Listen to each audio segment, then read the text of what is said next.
Civic volunteer নিয়ে খুব সুন্দর একটা কবিতা। হ্যাঁ বন্ধুরা, সিভিক দেখি পঞ্চায়েতের ভোটে, তারা আবার জনসাধারণের ঠোঁটে। হ্যাঁ বন্ধুরা, সিভিক নিয়ে খুব সুন্দর এক কবিতা। যদি দেখতে চান অবশ্যই ভিডিওটা শেষ পর্যন্ত দেখুন। তো ভিডিও শুরু করার আগে আপনার কাছে ছোট্ট রিকোয়েস্ট, আপনি যদি এখনো পর্যন্ত এই চ্যানেলটিকে সাবস্ক্রাইব না করে থাকেন তাহলে এই চ্যানেলের নিচে লাল রঙের সাবস্ক্রাইব লেখা আছে, সেখানটাতে ক্লিক করুন এবং সঙ্গে সঙ্গে পাশে বেল আইকনটি অন করে দিন, কারণ আমি যখনই নতুন ভিডিও ছাড়বো তার নোটিফিকেশন আপনি পেয়ে যাবেন।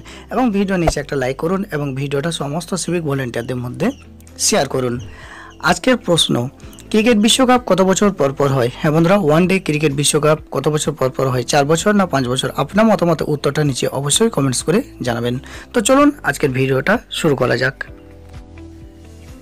নিন্দুকেরা বলে হয় না সিভিক সহ্য, সিভিক ছাড়া কি চলে রাজ্য? কেউ বা বলছে সিভিকগুলো সব গেছে, জানেন কি সিভিক কোথায় কোথায় আছে? সিভিক মানুষ পুলিশের জোটে, তারা জনসাধারণের ঠোঁটে। সিভিক ব্যাংকে বন্দি নোটে, দেখি সিভিক পঞ্চায়েতের ভোটে।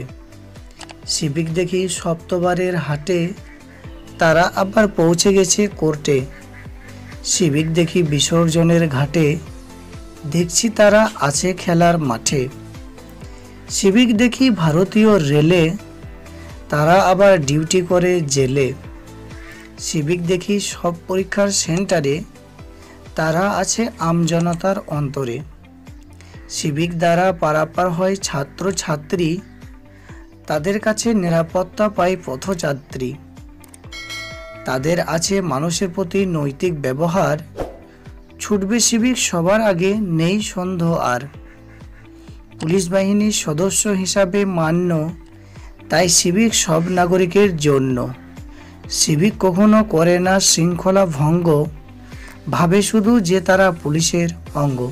তো বন্ধুরা, সিভিক নিয়ে খুব একটা সুন্দর ছড়া, জানি না কে লিখেছিল, তো যেই লিখেছিলেন তিনি খুব সুন্দর লিখেছিলেন। আমরা আশা করব এই কবিতাটাই যিনি লিখেছিলেন তিনি আরও সুন্দর সুন্দর সিভিক নিয়ে ছড়া যেন পরবর্তীতে লেখেন, এই আশা আমরা রাখছি ওনার কাছে। তো বন্ধুরা, আশা করি ভিডিওটা ভালো লাগবে। যদি ভিডিওটা ভালো লাগে অবশ্যই ভিডিওটিতে একটা লাইক করবেন এবং আজকে দেওয়া প্রশ্নের উত্তর অবশ্যই কমেন্ট করবেন এবং ভিডিওটা সমস্ত বন্ধুদের মধ্যে শেয়ার করবেন। Thank you. আজকে এই পর্যন্ত, দেখা হবে পরবর্তী ভিডিওতে। ততক্ষণ পর্যন্ত ভালো থাকবেন, সুস্থ থাকবেন।